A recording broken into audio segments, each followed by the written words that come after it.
ones that I finish have been paid. Gotcha.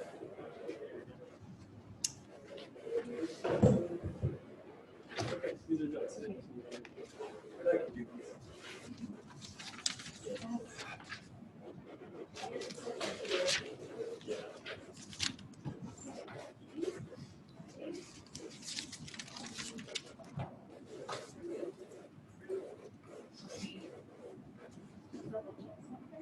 Yeah, this is the reason so much better. For sure for you. For sure. Gotcha.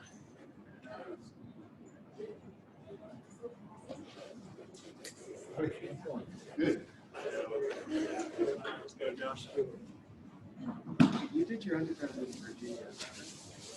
Did you ever go to West Virginia? Never?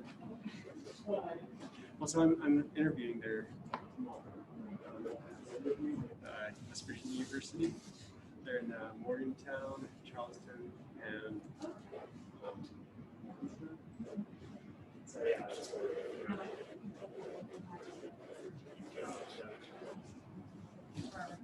oh, gotcha.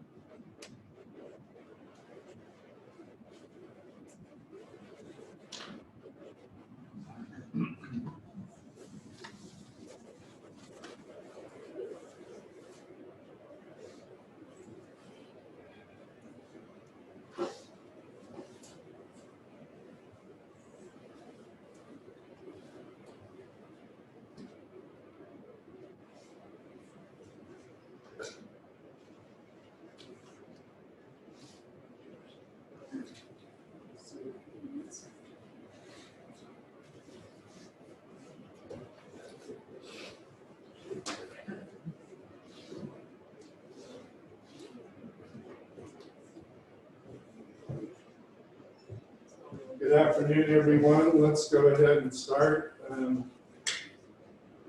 I'd like to begin with prayer and appreciate a volunteer. Thank you. Our Father in heaven, we thank you for this day. We thank you for this time that we have to be gathered here together. We're grateful for Dr. Graves and for the efforts that he puts into helping us understand these difficult concepts. Lord, we ask you to quicken our minds and help us to understand these things and know how to apply them as we move forward. We love you and we say these things in the name of Jesus Christ. Amen. Amen. Thank you very much. Just a reminder that the quiz 4 is due today by 5 p.m. ideally. Also, OIT needs to use this room to upgrade some audiovisual equipment on Friday, just this Friday, and so they've asked us to move rooms, and if I'm remembering right, we will be in 222 across this hallway. That's where we will have our meeting next week. Probably not next week, this Friday, day after tomorrow. So those who are listening who attend on Friday, please note that we will not be in 206, 207. All right. We are in the process of talking about the regulation of glycolysis. This single metabolic pathway, as you are beginning to observe, is very highly regulated.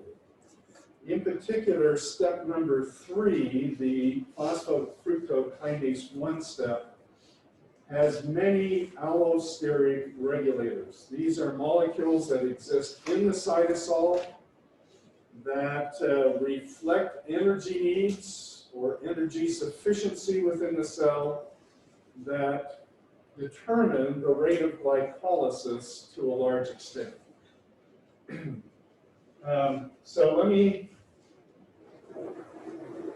take us back just a little bit. So we start with fructose 6-phosphate and the PFK1 step. So this is PFK1 is the enzyme here, converts this into fructose 1,6-bisphosphate. So I'm going to abbreviate it that way. Now there are those molecules that will increase this step and the overall rate of glycolysis. Those things that are that have a positive or then enhance the activity of this are ADP, AMP, and a molecule called fructose 2,6-bisphosphate. Conversely, this step can be inhibited by relatively high levels of ATP or another molecule, citrate, which is the product of step 1 in the citric acid cycle. We're going to spend some time in the next few minutes talking about this regulatory molecule, fructose 2,6-bisphosphate. You'll note that it is remarkably similar to the product of this step. But this fructose 2,6-bisphosphate does not bind at the active site. It does not interfere with catalysis by binding where the substrate is intended to bind. Rather, it has its own separate site on the PFK1 molecule, and by binding to this site, it has the ability, in a remarkable way, to change conformation and increase activity of this enzyme.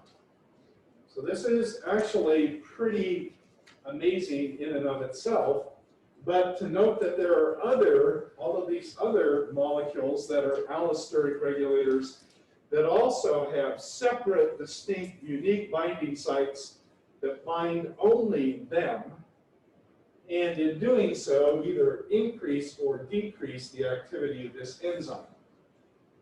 We look at ATP as a measure of the overall energetics of the cell. If ATP is abundant, that means that the cell is well supplied in terms of its own energy needs. As a consequence, this step is inhibited, and the glucose 6-phosphate, the step prior to this, is used for either the synthesis of glycogen, or it is converted into 5-carbon sugars, specifically or more frequently ribose 5-phosphate, or into the glycosaminoglycans that involve glucose. So this indicates then, conversely, if these are high relative to this, then that signals the cell that it needs more ATP for health and survival. Consequently, this step is promoted. The product of glycolysis is pyruvate. Pyruvate, in turn, is converted into acetyl-CoA, participates in the citric acid cycle, generating high energy molecules, NADH, FADH2, which provide electrons to the electron transport chain, which results in ATP formation. So this step is extremely highly regulated. I'm now going to switch and talk about fructose 2,6-bisphosphate. Yes? Are all 5 of those molecules, just wrote down, are they all allosteric? They are all allosteric regulators, and in fact, I've seen papers to indicate that there may be as many as 30 allosteric regulators for this particular enzyme. So then additionally, ADP and ATP would also be regulators by the Chatelier. Not for this step, because this is an irreversible step. Okay? But you are right that this step involves ATP. So there is an ATP that binds at the catalytic site. It has high binding affinity, so even a small amount of ATP is sufficient to supply the substrate for this reaction. However, if there's a separate site, a distinct site, which is an allosteric regulatory site, and when ATP levels are high enough, it causes binding of ATP to the allosteric site with a reduction in the activity of this enzyme. So it's complicated. So we have ATP as a substrate, we have ATP as a regulator, two different sites, high binding affinity, low binding affinity. We have this fructose 2,6-bisphosphate, which looks remarkably similar to the product of this reaction. But this comes out of the anthracite, the catalytic site. This does not. This binds to a separate, distinct site on the enzyme and promotes activity. So it gets complicated because of the similarities in these, in the names of these compounds. Dr. Graves, Yes. last class you were kind of talking about how insulin and glucagon also played a part in regulating this Yes. step. Are either of those considered allosteric regulators as well? No, they're not. They are able to regulate both glycolysis and gluconeogenesis by changing the levels of the fructose 2,6-bisphosphate for the PFK1 step. We'll see that they also play a role in the pyruvate kinase step in the liver. Okay, so that's where we're going. All right, so let me pose a question. That is to say, if we have low energy, let's say we have low levels of glucose in the circulation. Let's say we're somewhat hypoglycemic. Would you choose to promote glycolysis or gluconeogenesis? Gluconeogenesis. Right, okay, so low blood sugar levels, then you are going to activate processes to promote gluconeogenesis and other things as well, but we'll talk about those at another time. Conversely, if we have abundant carbohydrate and we have relatively low ATP at the time, okay? If we have abundant carbohydrate, we have higher levels of ADP, AMP, low levels of ATP. What would be your preference, gluconeogenesis or glycolysis? Glycolysis. Okay. So let's just begin with this premise. So over here, let me begin with on this side, low glucose, and on this side, elevated levels of glucose. Okay. Hope this will all fit. Okay. So, in response to increased circulating glucose, there is a hormone that is released. What is that hormone? Insulin. Insulin. Okay, so this leads to increased levels of insulin. I'm just going to abbreviate it for space. Glucose, reduced glucose, hypoglycemia, is going to bring about the increase in levels of another hormone. In fact, it's going to lead to increases in 4 different hormones, but 2 of them play a critical role in the either in glycogen or glucose regulation. So this one is glucagon. Okay, so I'm going to squeeze this in. So glucagon's here, insulin's here. All right. Now, there is a very peculiar enzyme that can both produce and remove fructose 2,6-bisphosphate. Okay, fructose 2,6-bisphosphate is this allosteric regulator of PFK1. This enzyme is is bifunctional. It has two distinct activities. They're not both going at the same time, but it has what is termed a phosphofructokinase 2 activity, and it has a fructose 2,6 bisphosphatase activity. Okay, what happened? This increase in insulin activates a protein called phosphoprotein phosphatase 1, which is going to lead to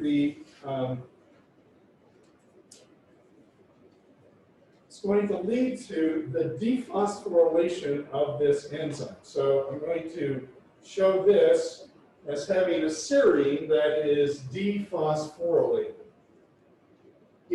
When this serine is dephosphorylated, the PFK2 activity is present and the phosphatase is absent.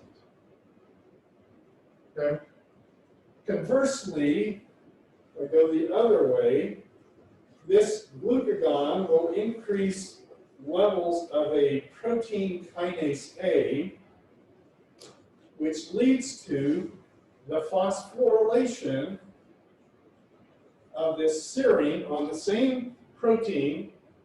When this is phosphorylated, the PFK2 activity is lost, and the fructose 2,6 bisphosphatase activity is increased. So dephosphorylation, kinase activity. Phosphorylation, the phosphatase activity. So what is the significance of this? Well, with this kinase activity, we are now going to produce fructose 2,6 bisphosphate, which in turn increases glycolysis. Conversely, when we have the phosphatase activity, this leads to a reduction, like this increase. We're going to lose fructose 2,6 bisphosphate, and this will lead to an increase in gluconeogenesis. So it's a complicated system. So this one enzyme has the potential to carry out two separate and distinct activities. The determination of which activity exists or is evident is determined by the phosphorylation state of a serine that is part of that protein. Dephosphorylation leads to kinase activity, production of more fructose 2,6 bisphosphate, and increased glycolysis and actually inhibition of gluconeogenesis. On the other hand, phosphorylation under glucagon's control, an indication of hypoglycemia, will lead to the reduction in fructose 2,6 bisphosphate. This phosphatase removes a phosphate, reduces fructose 2,6 bisphosphate, which now stimulates gluconeogenesis and inhibits glycolysis. So this single center then is the way in which glycolysis and gluconeogenesis are coordinately regulated. This is under hormonal control. Insulin promoting glycolysis, glucagon promoting gluconeogenesis. Yes? Is phosphofructokinase 2 related at all to glycolysis besides this pathway? No, not at all. What about PFK1?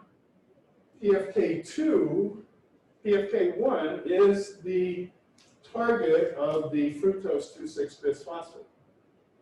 So this molecule stimulates glycolysis and inhibits gluconeogenesis at the PFK1 step. And likewise, reduced levels of this actually lead to an inhibition of the PFK1 and a promotion of gluconeogenesis. So, okay, complicated. Questions? Gone through this pretty quickly. Yes? Is this particularly going on in one part of the body or everywhere? It has more significance in the liver because the liver is the one tissue that's able to export substantial amounts of glucose. Other tissues do not have that ability, although skeletal muscle has the ability to carry out, it cannot export glucose, but it can produce glucose 6-phosphate. So this is more important, at least in terms of gluconeogenesis, in the liver, although this regulation is present, so far as I know, in all tissues. Other questions? Any questions from people listening?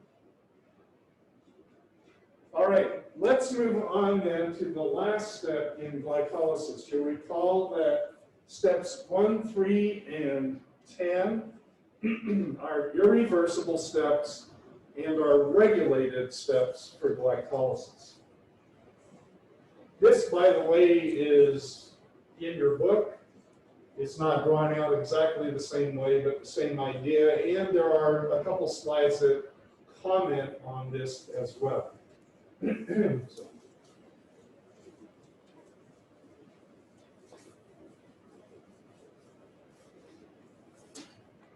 So let's, yes?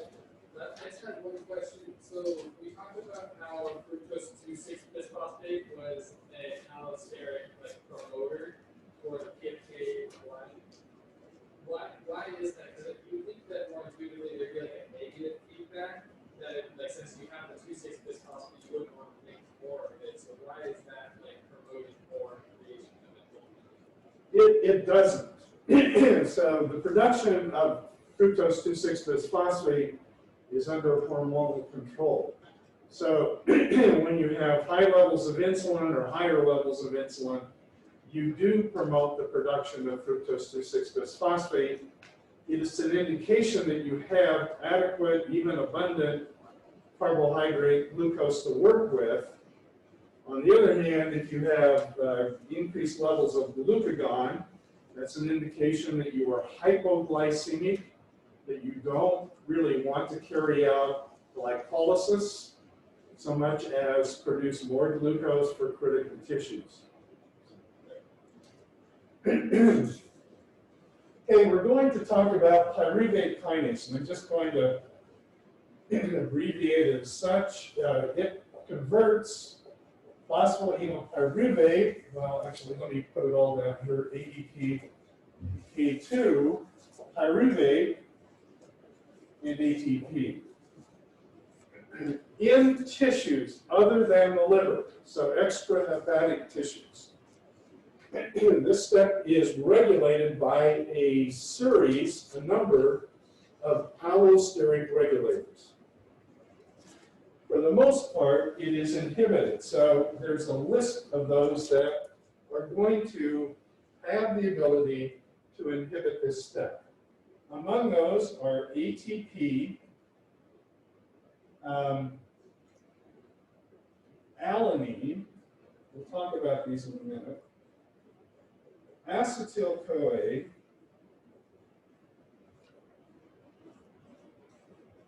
and long-chain fatty acids.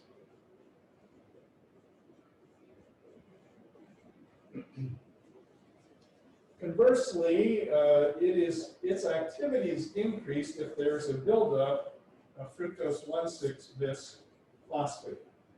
So higher levels of this, product of step 3, promote the activity of this enzyme, encouraging it to keep up with upstream intermediates continuing to produce pyruvate. Okay, so you'll see that ATP is a product, but ATP is also a regulator, very complicated. This is at the catalytic site, the active site of the enzyme. This is bound to an allosteric site elsewhere on the enzyme. But again, if we have energy sufficiency in the cell, as indicated by increased levels of ATP, then we want to utilize glucose for other purposes other than glycolysis. So as with step 3, ATP also inhibits step 10, ensuring that we don't perpetuate glycolysis once we have adequate amounts of ATP. Alanine and acetyl-CoA, high levels of these two is an indication that there's something amiss downstream. Pyruvate is converted in the next metabolic step to acetyl-CoA. So there's something called the pyruvate dehydrogenase complex, which we will talk about probably next week, that converts pyruvate to acetyl-CoA. Acetyl-CoA is the molecule that feeds into the citric acid cycle. So if this is accumulating, it indicates that you do not have an active citric acid cycle. There are a number of reasons for that. One of the simplest is that we're hypoglycemic. We don't have a molecule called oxaloacetate, which is necessary for the production of acetyl-CoA. I mean, for the production of citrate. So the accumulation of acetyl-CoA would then inhibit this step. If I have a buildup of the product of the next step, that's an indication that I need to curtail glycolysis. Alanine is in equilibrium with pyruvate. There is a transaminase, an enzyme that adds or removes an amine group to pyruvate. Pyruvate with an amine is alanine. Alanine minus its amine is pyruvate. And so if we're accumulating alanine, that's an indication that we're not able to utilize pyruvate. Consequently, it makes no sense to produce more. Long-chain fatty acids, increased levels in those would be an indication that you have activated lipolysis, the breakdown of fats, which happens with hypoglycemia. So again, if we have increased levels of these free fatty acids, it is an indication that we are attempting, well, that we have low blood glucose and that we really need to be converting our pyruvate back to glucose rather than generating more pyruvate. Okay, questions about this? This is everywhere except the liver. Everywhere except the liver. In the liver, this process is under hormonal control. So in the liver, my pyruvate kinase, if it is phosphorylated, is inactive. If I dephosphorylate this, this is now catalytically active. As we saw before, the phosphorylation of the PFK2 the fructose 2,6-bisphosphatase was under glucagon control. So glucagon, well, in reduced blood glucose leads to the activation of the release of glucagon,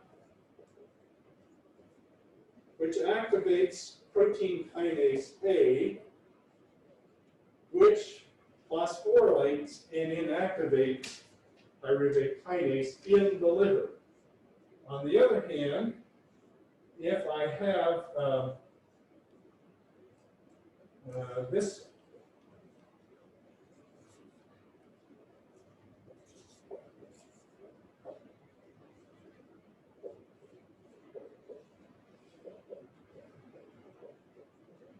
if I have increased higher levels of glucose, this is going to lead to the production of and release of insulin and activation of this phosphoprotein phosphatase 1, which dephosphorylates and activates protein kinase. So here, this is active, this is inactive as indicated here. So glucagon, a reflection of hypoglycemia, inactivates pyruvate kinase. Insulin, through phosphoprotein phosphatase 1, activates protein kinase, promotes glycolysis. So why this concern about activation, inactivation of pyruvate kinase? The reason is, you recall, that if I'm carrying out gluconeogenesis, I go from pyruvate to oxalo acetate to phosphoenol pyruvate. This requires two bypass steps, the pyruvate carboxylase, the phosphoenol pyruvate carboxyl kinase. However, if I do not inactivate the pyruvate kinase, it will immediately convert the phosphoenol pyruvate back to pyruvate. And so I've wasted an ATP here, a GTP here, and I'm right back where I started if I do not inactivate this particular enzyme. And so if I am going to be able to carry out gluconeogenesis, I must inactivate the pyruvate kinase. That is, glucagon as an indication of hypoglycemia is able to do that. Questions?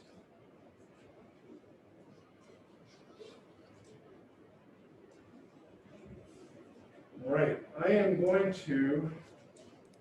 Sorry, Dr. Graves, I have a question real quick. Yes, sir. Did you say glucagon will inactivate pyruvate kinase, or does insulin inactivate it?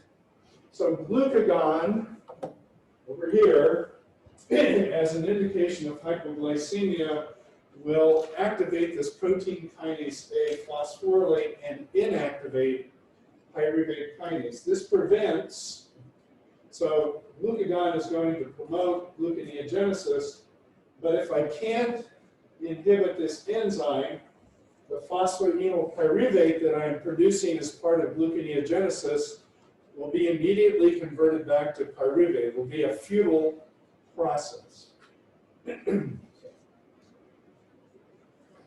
Other questions? All right, let me shift now.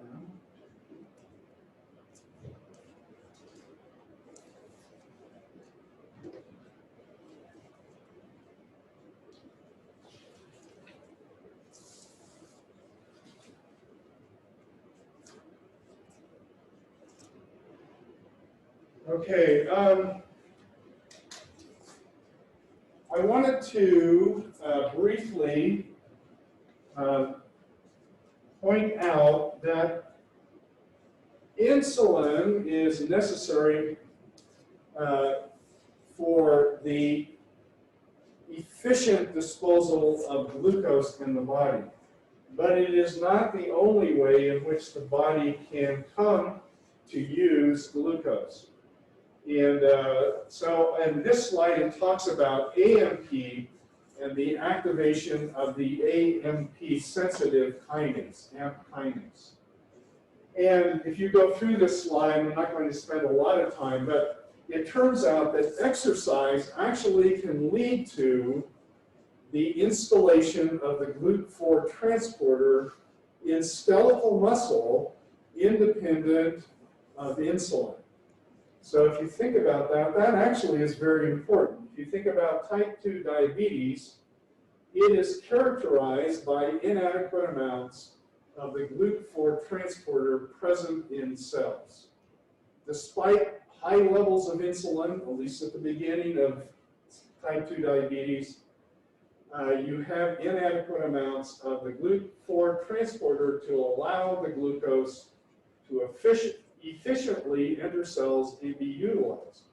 But what is indicated here, and what science is pointing out, is that exercise allows for the installation of the GLUT4 and maybe the GLUT1 transporter in tissues with uptake of glucose, utilization of glucose, even in the absence of insulin.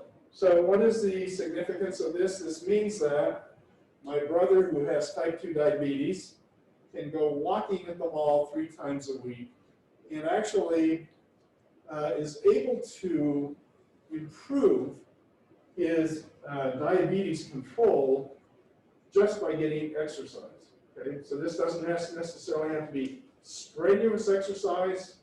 It needs to be prolonged enough that the body then produces AMP and activates the AMP kinase.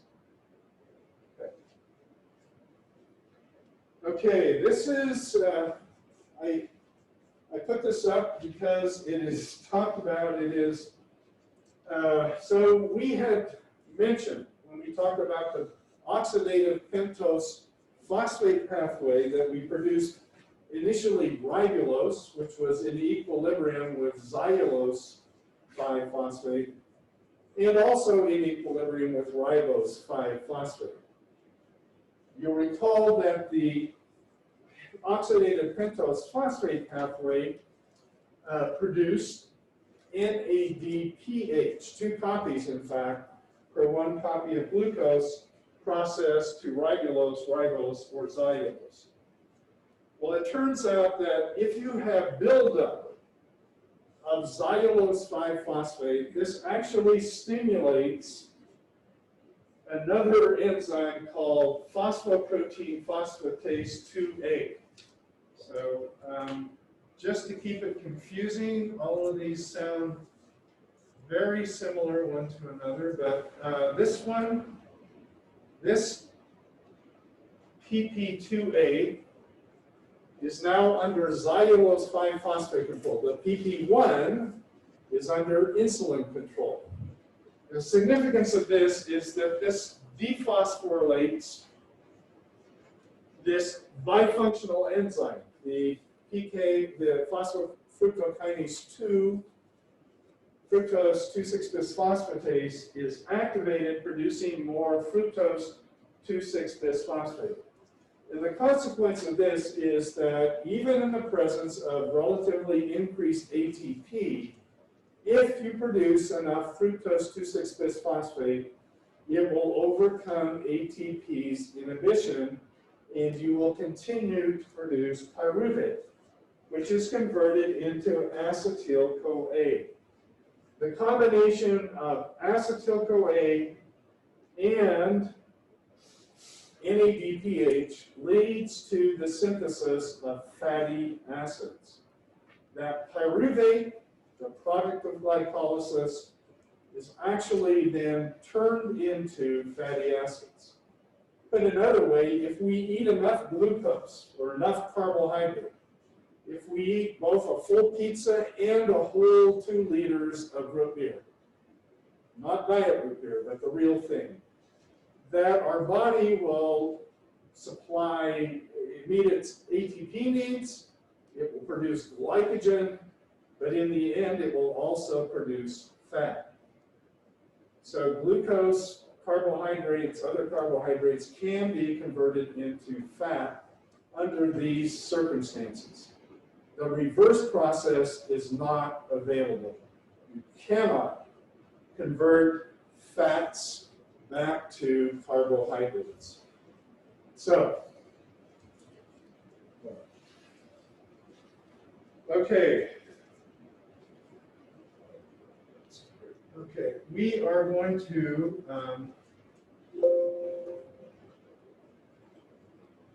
talk now about the synthesis of the glycogen.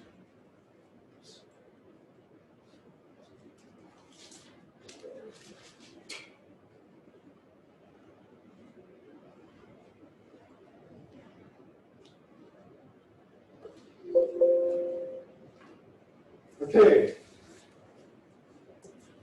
Glycogen is a storage form of glucose. It is the form of stored glucose found in animals, as opposed to plants, which have amylose, amylopectin.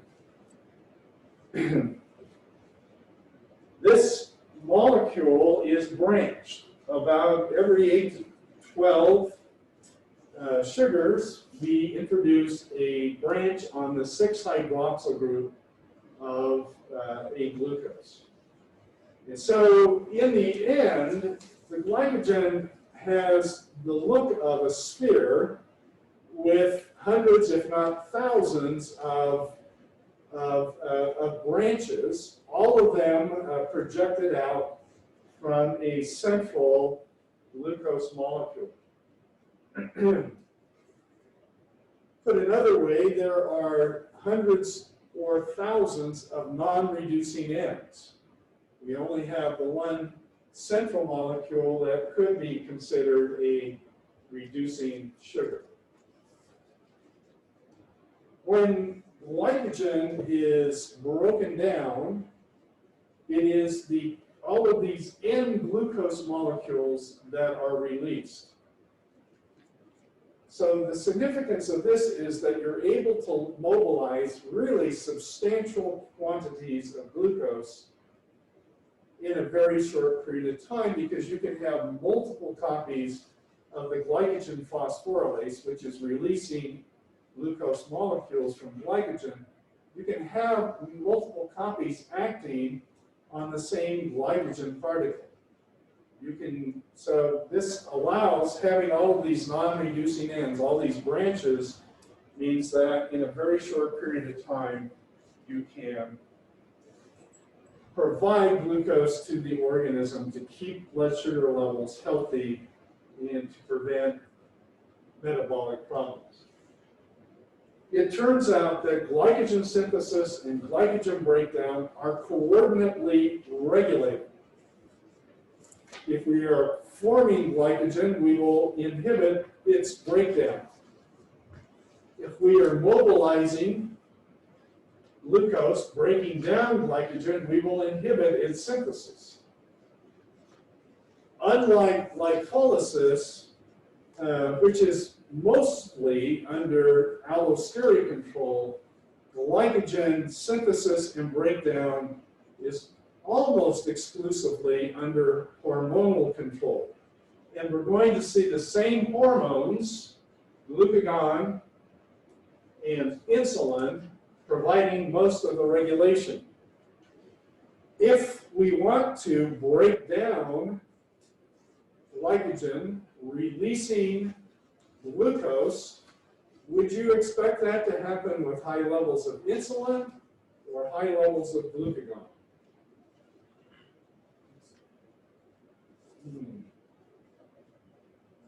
Okay, glucagon is an indication of hypoglycemia, insulin adequate or even abundant glucose. So which do you need to do if glucagon is up?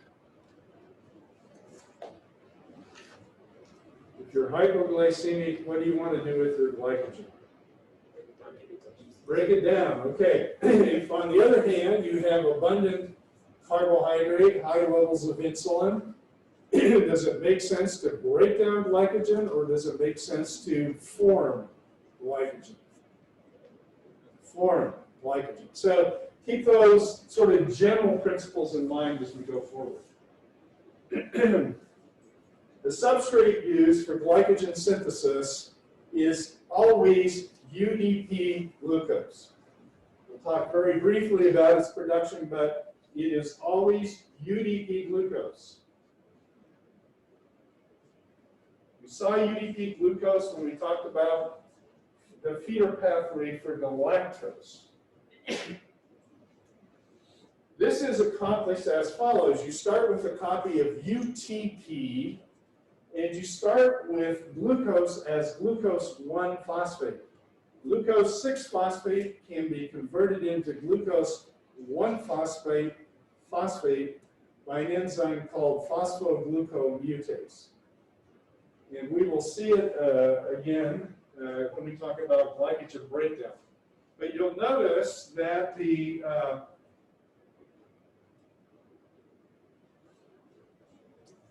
this glucose 1-phosphate is going to attack the interior phosphate of UTP.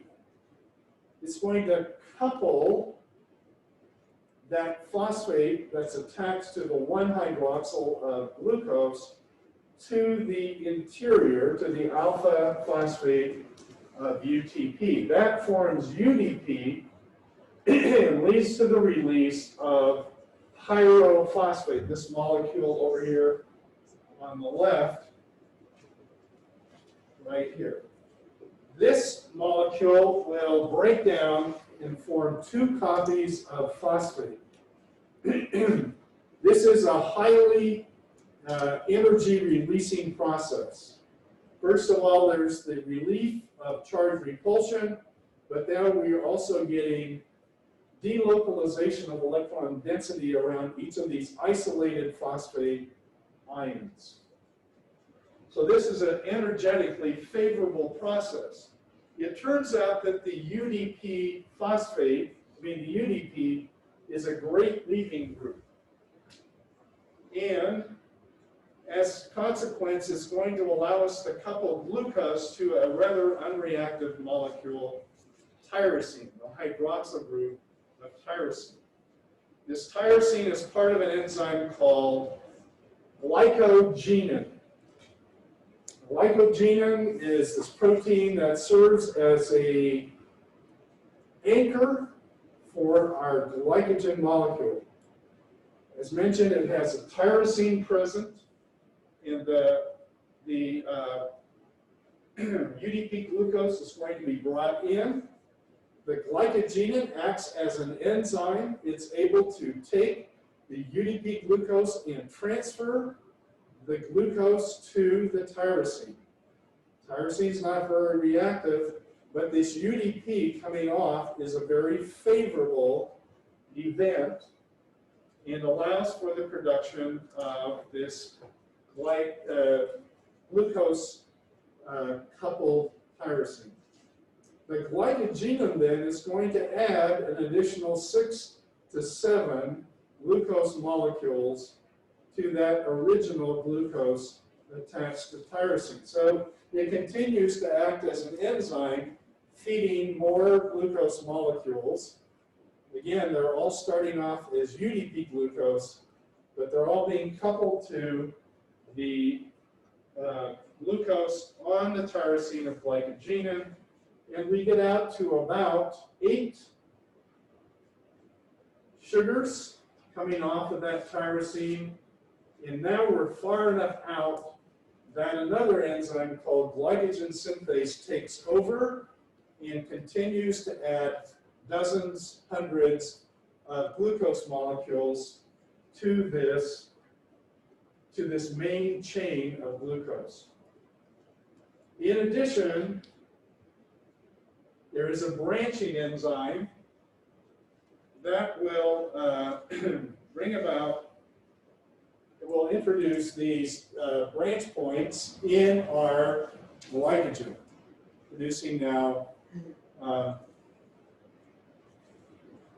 the fully formed glycogen molecule with all of its branches, all of its glucose. Okay, so recapping, UDP glucose is a substrate. It's produced from UTP and glucose 1-phosphate. The glycogenin binds this couples the glucose to a tyrosine present at the active site.